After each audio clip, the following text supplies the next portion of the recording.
हर हर महादेव सभी को। आपको और आपके परिवार को वामन जयंती की बहुत बहुत शुभकामनाएं। वामन द्वादशी या वामन जयंती हिंदू कैलेंडर में एक महत्वपूर्ण दिन है जो भगवान विष्णु के 5वें अवतार वामन की जयंती के उपलक्ष्य में मनाया जाता है। यह भाद्रपद माह के शुक्ल पक्ष की द्वादशी तिथि को पड़ता है। यह शुभ दिन भगवान वामन के आगमन का प्रतीक है जो अपनी बुद्धि और विनम्रता के लिए पूजनीय है। भक्त वामन जयंती, जिसे वामन द्वादशी के रूप में भी जाना जाता है, बड़े उत्साह के साथ मनाते हैं, प्रार्थना करते हैं और दयालु भगवान से आशीर्वाद मांगते हैं। यह भगवान वामन द्वारा संहित करुणा, दया और निस्वार्थता के मूल्यों को प्रतिबिंबित करने और आध्यात्मिक विकास और ज्ञान के लिए प्रयास करने का दिन है। वामन जयंती एक गहन आध्यात्मिक त्योहार है जो बुराई पर अच्छाई की जीत और विनम्रता और धार्मिकता के महत्व का जश्न मनाता है। भगवान विष्णु के 5वें अवतार भगवान वामन की कहानी हमें सिखाती है कि सबसे शक्तिशाली प्राणियों को भी विनम्र और समर्पित रहना चाहिए। राजा महाबली का पतन उनके अभिमान का कारण हुआ, जिसने ब्रह्मांड के संतुलन को खतरे में डाल दिया। वामन के रूप में भगवान विष्णु के अवतार ने उन्हें एक मूल्यवान सबक सिखाया। विनम्रता आवश्यक है, चाहे कोई भी कितना भी शक्तिशाली क्यों न हो। वामन जयंती पर भक्त अपने जीवन में विनम्रता, भक्ति और धार्मिकता के महत्व पर विचार करते हैं। वे पिछले पापों की क्षमा मांगते हैं और भगवान विष्णु का आशीर्वाद प्राप्त करने के लिए भगवान वामन की पूजा करते हैं। अनुष्ठान और उपवास का पालन करके भक्त खुद को भगवान विष्णु के दिव्य गुणों से जोड़ते हैं। ब्राह्मणीय व्यवस्था और मानव जीवन को बनाए रखने वाले मूल्यों को मजबूत करते हैं।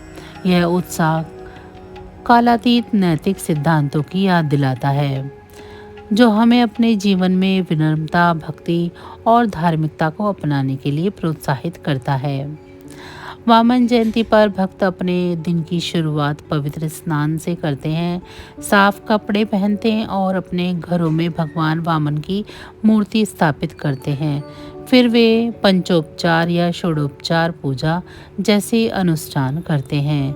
भगवान विष्णु को प्रसन्न करने के लिए फूल, धूप और भोजन जैसी 16 चीजें चढ़ाते हैं। कई भक्त सूर्योदय से सूर्यास्त तक कठोर उपवास भी रखते हैं।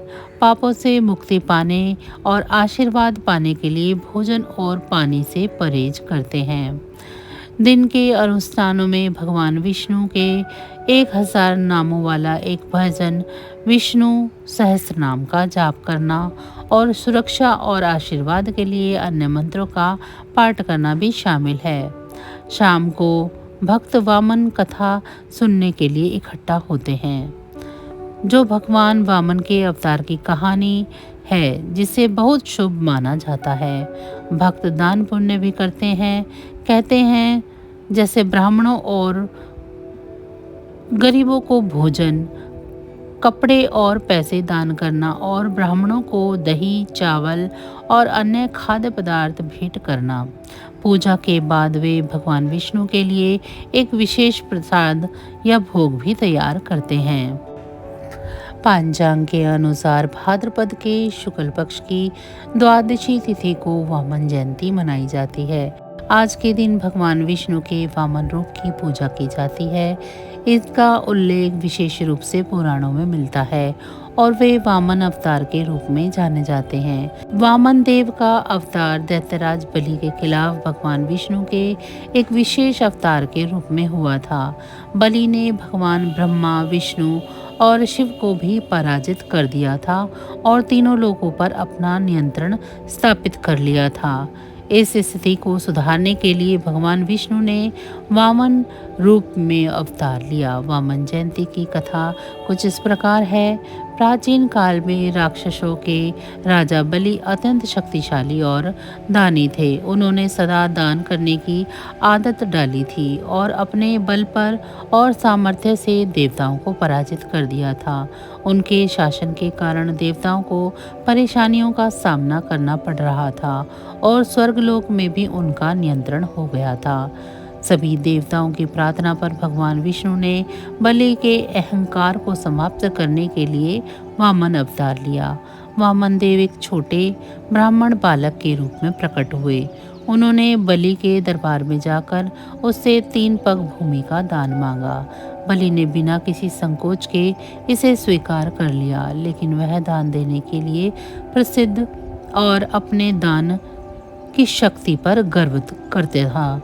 जैसे ही वामन देव ने दान प्राप्त किया, उन्होंने अपने विकराट रूप में परिवर्तन किया। पहले पग में उन्होंने पूरी धरती और आकाश को नाप लिया, दूसरे पग में स्वर्गलोक को ढक लिया और तीसरे पग में बलि ने अपने सर अर्पित कर दिया। इस वजह से वामन देव बलि से प्रसन्न हो गए और उसे सुतल लोक का अधिपति बना दिया और कहा कि वह हर साल अपने लोगों से मिलने आ सकते हैं। इस प्रकार बलि को सम्मानित किया गया और उसकी शक्ति को नियंत्रित भी किया गया।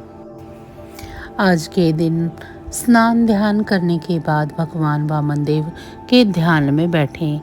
पूजा स्थल पर दीपक प्रज्वलित करें। दीपक से भगवान वामन देव का स्वागत करें और आवाहन करें। धूप बत्ती जलाकर भगवान वामन देव को अर्पित करें। भगवान को पुष्प अर्पित करते समय ओम वामनाय नमः मंत्र का जाप करें। वामन देव की प्रतिमा या चित्र पर पंचामृत अर्पित करें। यह अभिषेक भगवान को पवित्र और शुद्ध करने के प्रतीक होते हैं। भगवान वामन को नैवेद्य अर्पित करें। इस समय प्रार्थना करें और भगवान से आशीर्वाद प्राप्त करने की प्रार्थना करें। वामन देव की आरती करें। इस दौरान जय वामन देव या उनके अन्य प्रसिद्ध मंत्रों का उच्चारण कर सकते हैं। अंत में भगवान के सामने अपनी मनोकामना प्रकट करें। शास्त्रों के अनुसार भगवान विष्णु ने ऋषि कश्यप और उनकी पत्नी अदिति के पुत्र के रूप में अवतार लिया और लोकप्रिय रूप से वामन के रूप में जाने गए।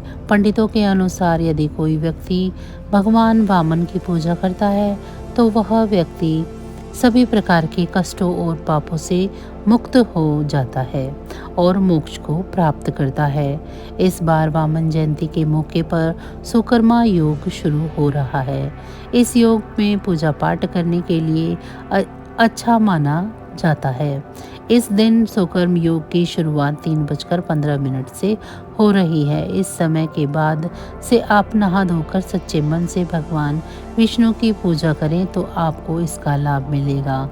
इसके अलावा इस दिन अभिजीत मुहूर्त भी लग रहा है। यह भी एक खास मुहूर्त है। कहा जाता है कि इस मुहूर्त पर अगर दान करें तो इसका भी बहुत लाभ होता है। अभिजीत मुहूर्त की बात करें तो यह सुबह 11:50 पर शुरू होगा और दोपहर 12:40 पर इसका समापन होगा। वामन जयंती के दिन अगर आप इस दिन दान पुण्य करते हैं तो आपको निश्चित इसका लाभ होगा। वामन द्वादशी के अवसर पर अगर आप अनुष्ठान करना चाहते हैं तो सबसे सरल और आदर्श तरीका यह है कि इस दिन आप गरीबों को दही चावल और भोजन का दान करें। इसे वामन द्वादशी के दिन लाभकारी माना जाता है। वामन जयंती के दिन भगवान विष्णु को प्रसन्न करने से वह आपके सारे दुख हर लेते हैं।